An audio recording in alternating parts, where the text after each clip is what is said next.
Hello everyone, welcome to try study with China. तो आज की जो क्लास है ये बहुत ही इंपॉर्टेंट है, तो आप लोग क्लास के एंड तक बने रहना।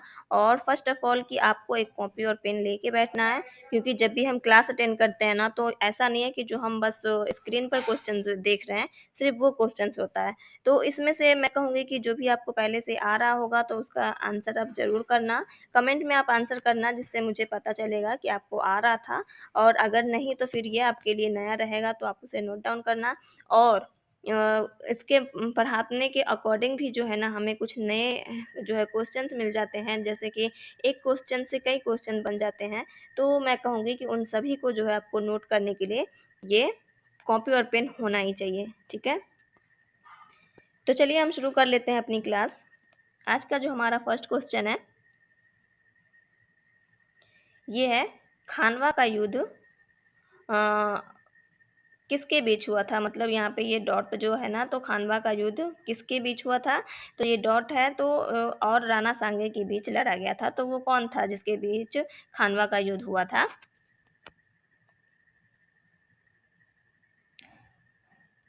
है ना। तो खानवा का युद्ध जो है किसके बीच हुआ, ऑप्शन में आप देखो। अगर आपको पता है तो आप कमेंट करना। और किस सन में हुआ था। तो कुछ और भी जो भी इम्पोर्टेंस सवाल के अकॉर्डिंग रहेगा वो मैं आपको बताती जाऊंगी, तो इसलिए नोट करना आप। तो खानवा का युद्ध जो है ना, बाबर और राणा सांगे के बीच लड़ा गया था, ठीक है। खानवा का युद्ध किनके बीच हुआ था, तो बाबर और राणा सांगे के बीच। तो राइट आंसर आपका यहाँ पे ऑप्शन सी है। खानवा का युद्ध किस सन में हुआ था, तो 17 मार्च 1527 में हुआ था। 1527 ईस्वी में खानवा का युद्ध हुआ। किनके बीच हुआ, तो बाबर और राणा सांगे के बीच। और इस युद्ध में विजयी कौन रहा, तो इस युद्ध में जो है विजय किसकी हुई थी, बाबर की हुई थी विजय, ठीक है। बाबर की प्रमुख युद्ध की बात अगर हम कर लें तो इन्होंने 4 प्रमुख युद्ध लड़े थे, और चारों ही युद्ध में जो है ना इन्होंने विजय हासिल किया है। तो फर्स्ट उनका हो जाता है कि पानीपत का प्रथम युद्ध। पानीपत का प्रथम युद्ध कब हुआ था, याद है आपको। याद है अगर तो आप कमेंट करना। 1526 में 21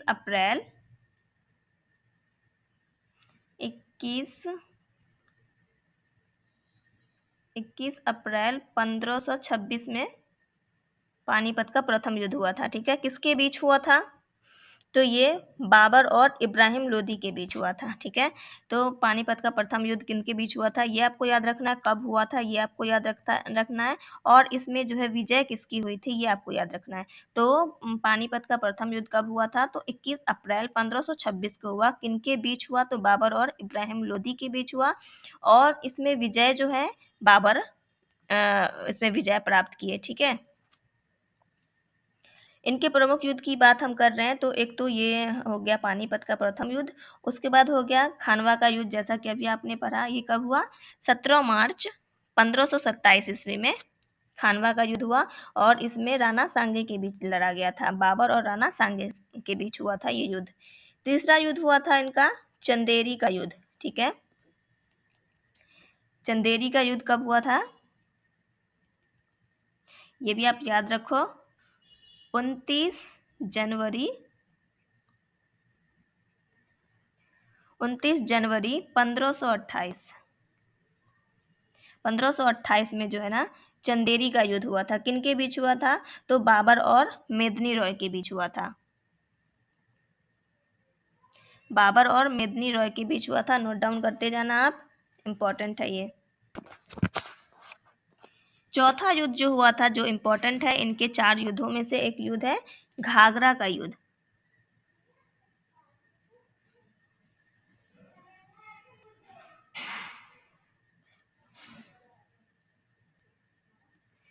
घाघरा का युद्ध हुआ, और ये युद्ध हुआ कब, 6 मई 1529, ठीक है। ये लगातार जो है ना हर साल होते गया। और ये चारों ही युद्धों में जो है ना बाबर की विजय हुई थी। और इनका जो है ना बाबर की मृत्यु कब हो गई, बाबर की मृत्यु हुई 26 दिसंबर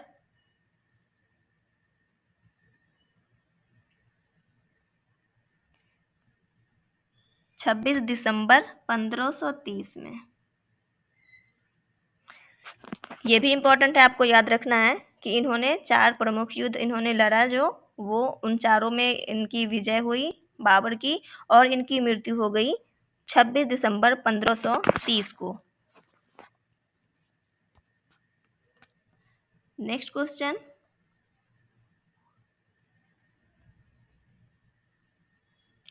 औरंगजेब ने किस अवधि के दौरान मुगल साम्राज्य पर शासन किया था?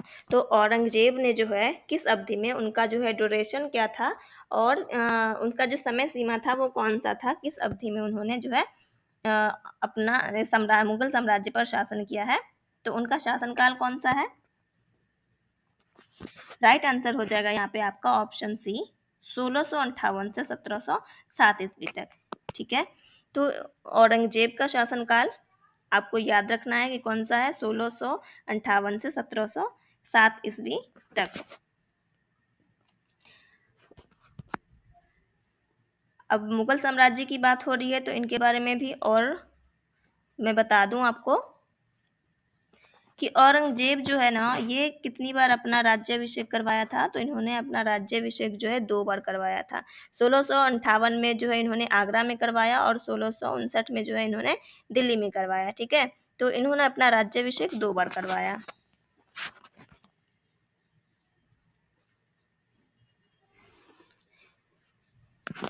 मुगल वंश का जो है ना समय सीमा अगर हम देख लें कि इनका शासनकाल जो है क्या है, क्रम वाइज अगर हम देख लें तो बाबर से शुरू करते हैं। बाबर का क्या था शासनकाल? 1526 से, जैसा कि उन्होंने पानीपत का प्रथम युद्ध जीता था, तो तब से उनका जो है शासन शुरू हुआ। और मुगल साम्राज्य में जो है ना, मुगल साम्राज्य के संस्थापक कौन है? तो ये भी इम्पोर्टेंट है। तो मुगल साम्राज्य के संस्थापक कौन है? बाबर, जहीरुद्दीन मोहम्मद बाबर, जिन्होंने मुगल साम्राज्य की स्थापना की। कब की? तो 1526 से इनका जो है शासन भारत में शुरू हुआ। शासनकाल क्या है? तो 1526 से जो है 1526 से 1530, 1530 जो है ये बाबर का शासनकाल है। उसके बाद किसने किया शासन? तो बाबर के बाद हुमायूं ने किया। ठीक है, आपको याद रखना है, बाबर के बाद किसने शासन किया है? तो हुमायूं ने। हुमायूं ने किया है शासन। तो इनका शासनकाल क्या था? इनका शासनकाल था 1530 से 1540। ठीक है, तो आपको ये याद रखना है, नोट करते जाओ आप, ये इम्पोर्टेंट है। उसके बाद फिर इन्होंने किया है 1540 के बाद पुनः इनका जो है ना शासन हुआ। तो वो कौन सा सन था? तब वो था 1555 से 1556। ठीक है, तो 1 साल का जो है फिर से इनको टाइम मिला शासन करने का। उसके बाद जो है हुमायूं का शासन खत्म हुआ। फिर जो है इसके बाद किसने किया है शासन मुगल वंश का? तो फिर वो जो है वो कौन है? वो है अकबर। अकबर ने फिर कब किया है शासन, कौन से सन में? मुगल बादशाह अकबर।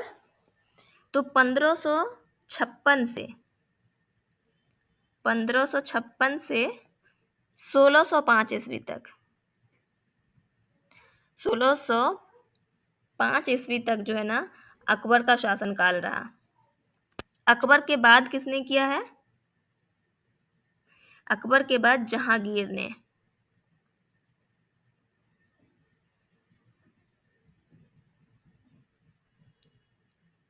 जहांगीर ने किया है अकबर के बाद शासन। तो इनका शासनकाल क्या था? 1605 से 1627 तक। ठीक है, तो ये जो है जहांगीर का शासनकाल है 1605 से 1627 तक। तो जहांगीर के बाद किसका आया है शासनकाल? जहांगीर के बाद शाहजहां ने किया है शासन।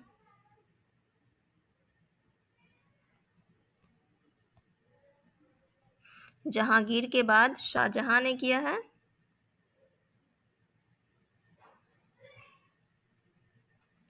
शाहजहां ने किया है शासन।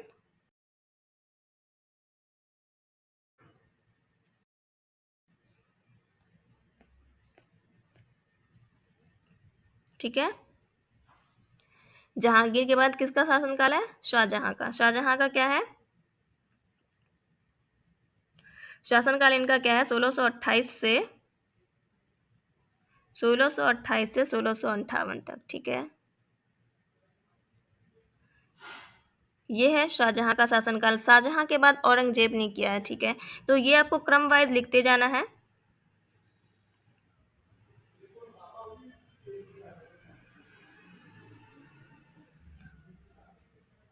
औरंगजेब ने किया है।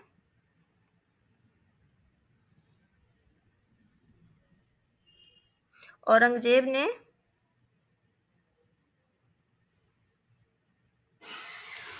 औरंगजेब का शासनकाल क्या है? 1658 से 1707 ईस्वी तक।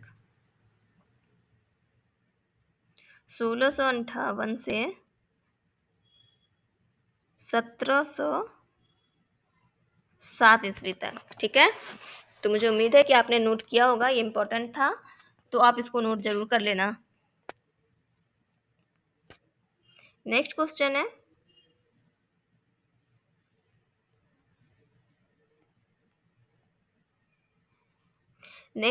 है, हमारा यूएसए यानी यूनाइटेड स्टेट का राष्ट्रीय खेल कौन सा है? ऑप्शन आपको दिख रहा है, टेनिस, बेसबॉल, बास्केटबॉल या फिर गोल्फ।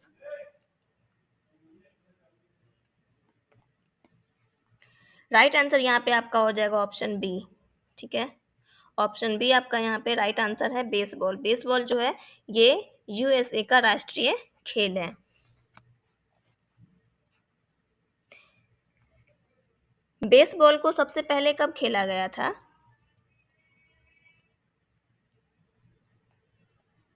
किस सन में पहले खेला गया था बेसबॉल को? तो 1846 में खेला गया, और अमेरिका का ये पहला संगठित मैच था, पहला मैच था ये अमेरिका का। ठीक है, टेनिस के बारे में देख लें तो टेनिस को कब खेला गया था? तो ये 1873 में पहली बार इंग्लैंड में खेला गया था। बास्केटबॉल जो है ये अमेरिका में खेला गया, और कितना? 1891 में। ठीक है, 15वीं शताब्दी में जो स्टॉकलैंड राष्ट्रीय खेल, जो कि स्टॉकलैंड जो खेल है ना, ये 15वीं शताब्दी में खेला गया। ठीक है, और राजस्थान का जो है ना राजकीय खेल कौन सा है, आपको पता है?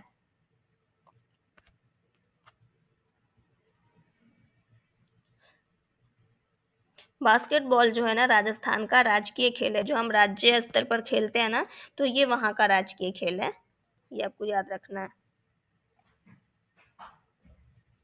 नेक्स्ट क्वेश्चन है हमारा, भारतीय संविधान के निम्नलिखित अनुच्छेदों में से कौन सा राष्ट्रीय अनुसूचित जाति आयोग से संबंधित है?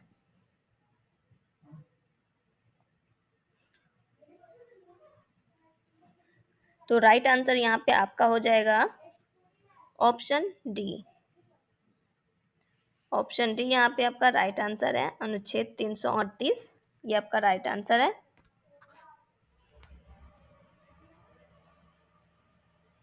इसके बारे में थोड़ा जान लीजिए। राज्य भाषा हिंदी में जो है ना संघ की राज्य भाषा को कितने में रखा गया? अनुच्छेद 343 के अंतर्गत रखा गया है। भारत संघ की राज्य भाषा क्या है? तो हिंदी देवनागरी लिपि, ये तो हम सबको पता ही है। 347 अनुच्छेद 347 जो है ये क्या है? भाषा को मान्यता देता है। ठीक है, तो किसी भी राज्य का जो भाषा है ना सभी के, तो उनको जो है ना मान्यता देना है कि अगर जो इंसान अपनी ही भाषा में, अपने ही राज्य की भाषा में जो है अगर वो कोई स्टेटमेंट लिखवाता है, कोई ये देता है ना, तो उसे जो है ना क्या है, राष्ट्रपति को स्वीकार करना होगा, क्योंकि ये हमारे संविधान में है। 350 जो है, अनुच्छेद 350, ये किसी भी भाषा में शिकायत दर्ज करने के ऊपर है कि आप किसी भी भाषा में शिकायत दर्ज करवा सकते हो। ठीक है, इसमें कोई ये नहीं है कि आप हिंदी में करवाओ, आप इंग्लिश में करवाओ, ऐसा नहीं है। तो ये भाषा के अकॉर्डिंग हमारे अनुच्छेद के अंदर ये बातें कही गई है कि जो भी इंसान जिस भी भाषा में अपनी शिकायत दर्ज करवाता है, तो उसे स्वीकार करना होगा और उसे उसकी जो है शिकायत को मानना होगा। 338 अनुच्छेद जो है किससे है? अनुसूचित जनजाति आयोग से, जैसा कि अभी हमने क्वेश्चन में पढ़ा। ठीक है,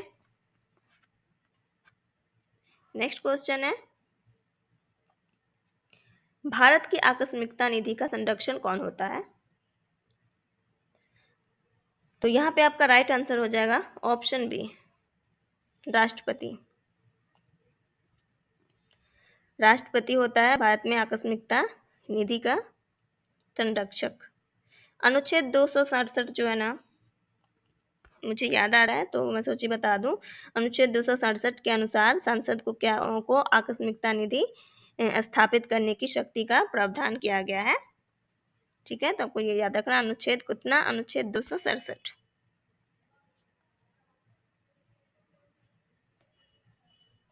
नेक्स्ट क्वेश्चन है, भारतीय राष्ट्रीय कांग्रेस का लाहौर अधिवेशन कब आयोजित किया गया था, जहां बैठक में उपस्थित सभी ने 26 जनवरी को स्वतंत्रता दिवस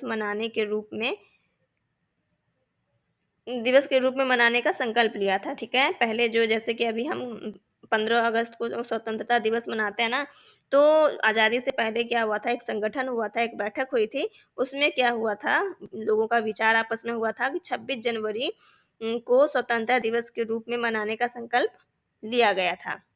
अभी हम 26 जनवरी को क्या मनाते हैं? गणतंत्र दिवस। ठीक है,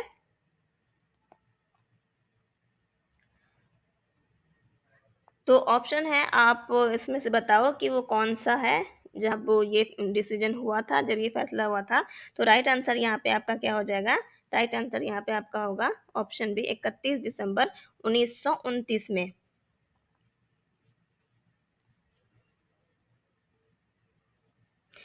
उन्होंने जो है ना 26 जनवरी को स्वतंत्रता दिवस के रूप में मनाने का संकल्प लिया था। ठीक है, कि मतलब उनका ख्याल था कि हम इतने में देश को आज़ाद करवा लेंगे। उन्होंने कितनी परिश्रम की है, कितनी जो है ना अपनी कुर्बानियाँ दी है उन्होंने हम अपने देश को आज़ाद करवाने में। तो हमें उनके बलिदान को, उनके त्याग को नहीं भूलना चाहिए। हमें इस चीज़ का हमेशा एहसास रखना चाहिए अपने अंदर।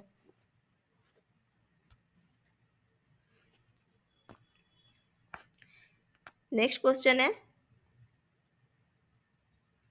जिन्होंने भारत में लोगों की योजना तैयार की थी,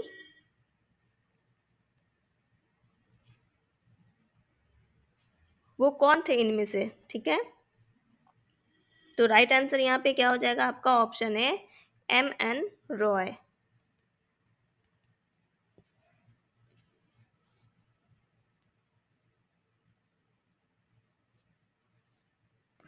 नेक्स्ट क्वेश्चन है,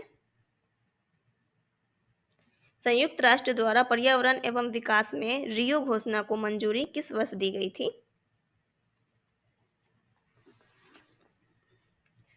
रियो घोषणा को मंजूरी किस वर्ष दी गई थी? तो राइट आंसर यहाँ पे आपका हो जाएगा ऑप्शन ए।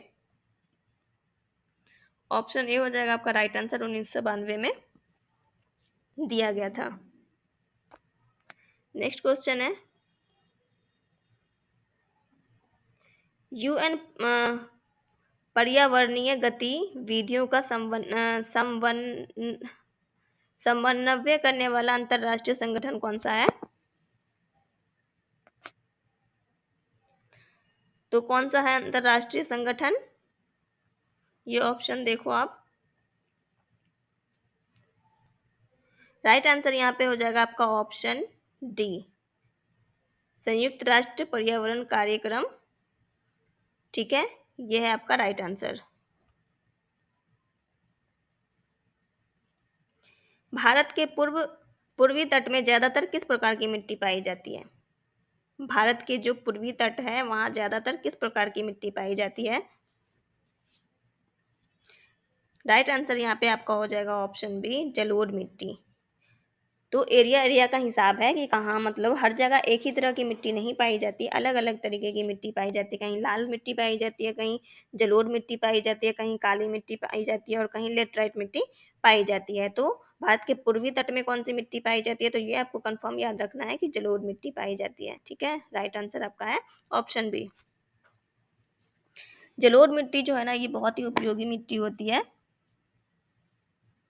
और ये भारत की क्या है, एक प्रमुख मिट्टी है। ठीक है, नाइट्रोजन और फास्फोरस का जो है ना, ये एक मिश्रित जलोढ़ मिट्टी में इसमें जो है ये कम पाया जाता है। जलोढ़ मिट्टी में क्या है, नाइट्रोजन और फास्फोरस का जो है असर वो कम पाया जाता है। ठीक है, जलोढ़ मिट्टी बहुत उपजाऊ, मैंने कहा आपसे कि ये बहुत ही उपजाऊ होती है।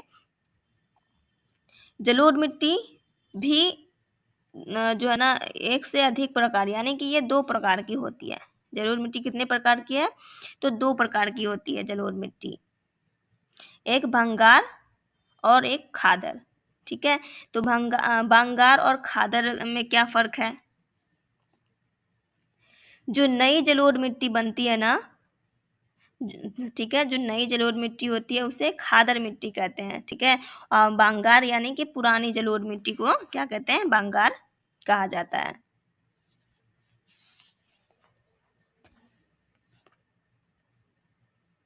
नेक्स्ट क्वेश्चन है, बारी दोआब के बीच का क्षेत्र कौन सा है।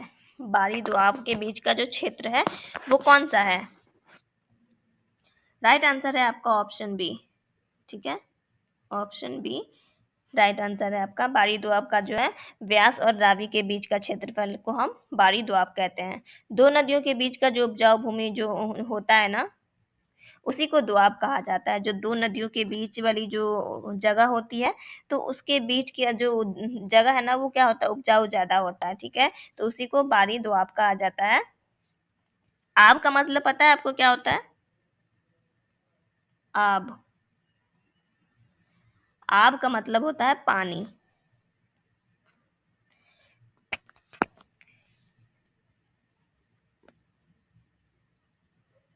भारत में प्रमुख जो है दोआब क्षेत्र कौन कौन से है। भारत के प्रमुख दोआब क्षेत्र कौन कौन से हैं, गंगा, यमुना, ये जो है ना भारत के प्रमुख दोआब क्षेत्र हैं। ठीक है,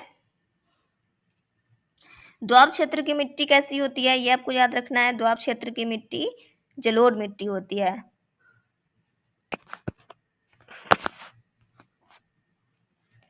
नेक्स्ट क्वेश्चन है,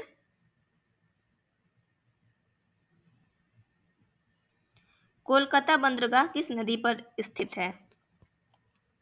कोलकाता बंदरगाह किस नदी पर स्थित है।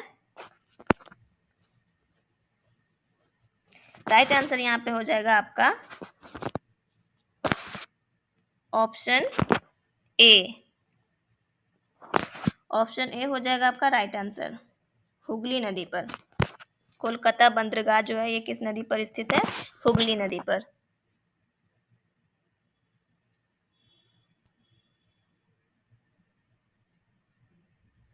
हुगली नदी को एक और किस नाम से जाना जाता है पता है, हुगली नदी को भगीरथी हुगली नदी भी कहा जाता है। ठीक है,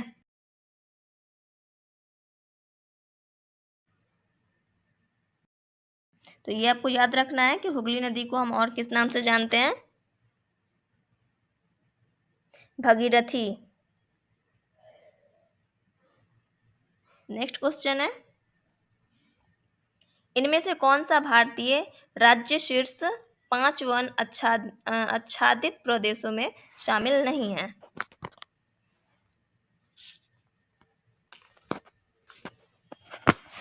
तो राइट आंसर यहाँ पे हो जाएगा आपका option D, Punjab. Next question है, सिंधु और गंगा नदी प्रणाली के बीच जल विभाजन पर कौन सा शहर स्थित है। सिंधु और गंगा नदी के बीच जो है जल विभाजन पर कौन सा शहर स्थित है। तो राइट आंसर यहाँ पे हो जाएगा आपका option A, option A Ambala. Next question है, निम्नलिखित में से कौन सा त्योहार जो है असम में मनाया जाता है। तो ये ऑप्शन आप देखो, इनमें से कौन सा त्योहार है जो असम में मनाया जाता है। राइट आंसर यहाँ पे आपका ऑप्शन सी है, रोंगकर जो है ना ये असम में मनाया जाता है। ठीक है,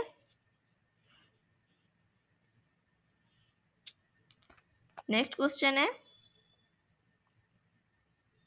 उस विकल्प का चयन करें जिसका तीसरे पद के साथ वही संबंध है जो दूसरे पद का पहले शब्द से है, पद से है। ठीक है, तो जैसे कि ये देखो, आप इसको आपको नोट करना है, रेडियो या इसका किससे, आवाज यानी कि साउंड से इसका है ना रिलेशन।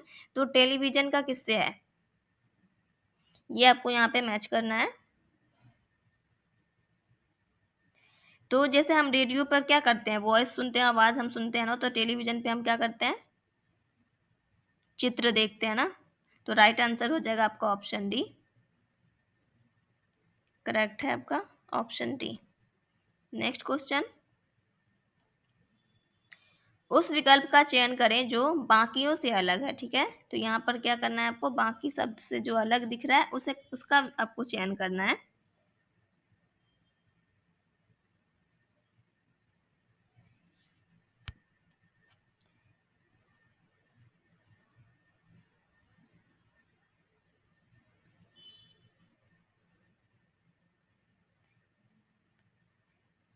ये देखिए, यहाँ पे क्या होगा, राइट आंसर हो जाएगा आपका ऑप्शन सी, सोना। ईंट, चिड़िया, कालापन और सोना। ठीक है, तो ये सब जो है ना समान है, और यहाँ पे क्या है, सोना का क्या है, अलग प्रकार है। तो राइट आंसर आपका यहाँ पे सोना है।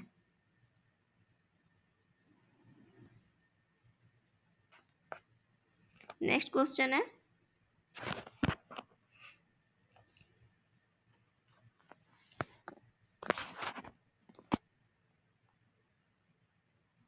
कौन सी मिट्टी हिमालय की 3 महत्वपूर्ण नदी प्रणालियों गंगा, सिंधु तथा ब्रह्मपुत्र के मिट्टी जमाव के कारण बनती है। तो वो कौन सी मिट्टी है, बताओ आप। काली मिट्टी, लाल मिट्टी, काली मिट्टी, जलोढ़ मिट्टी या फिर पीली मिट्टी। गंगा, सिंधु और ब्रह्मपुत्र से जो मिलकर बनती है ना जो नदियाँ, सॉरी मिट्टी, वो क्या है, राइट आंसर आपका होगा ऑप्शन सी, जलोढ़ मिट्टी।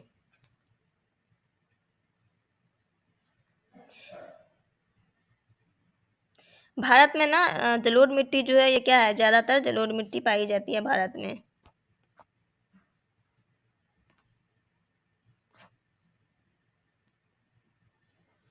नेक्स्ट क्वेश्चन है, निम्नलिखित में से किस योजना का संबंध वित्त मंत्रालय से नहीं है। राइट आंसर हो जाएगा यहाँ पे आपका ऑप्शन सी, ऑप्शन सी हो जाएगा राइट आंसर, प्रधानमंत्री गरीब कल्याण योजना। इसका संबंध किससे नहीं है, वित्त मंत्रालय से नहीं है। तो यह आपको याद रखना है कि इसका संबंध वित्त मंत्रालय से नहीं है। भारत के संविधान के निम्नलिखित में से किस अनुच्छेद में संसद के दोनों सदनों की संयुक्त बैठक का प्रावधान किया गया है। तो वो कौन सा अनुच्छेद है जिसमें दोनों संसदों को जो है ना, संसद के दोनों सदस्य को बैठने का जो है प्रावधान है, तो वो अनुच्छेद कौन सा है। राइट आंसर यहाँ पे हो जाएगा आपका ऑप्शन ए, 108। अनुच्छेद 108 के अंतर्गत जो है संसद के दोनों सदस्यों की संयुक्त बैठक का प्रावधान दिया गया है। ठीक है, तो आज का ये था लास्ट क्वेश्चन। मुझे उम्मीद है कि आपको ये क्लास अच्छी लगी होगी। अगर आपको क्लास अच्छी लगी है ना, अगर आपने पूरा वॉच किया है तो एक लाइक भी कर देना आप। ठीक है, दोस्तों के साथ शेयर करना, चैनल पे फर्स्ट टाइम आए हो तो चैनल को सब्सक्राइब भी कर लेना।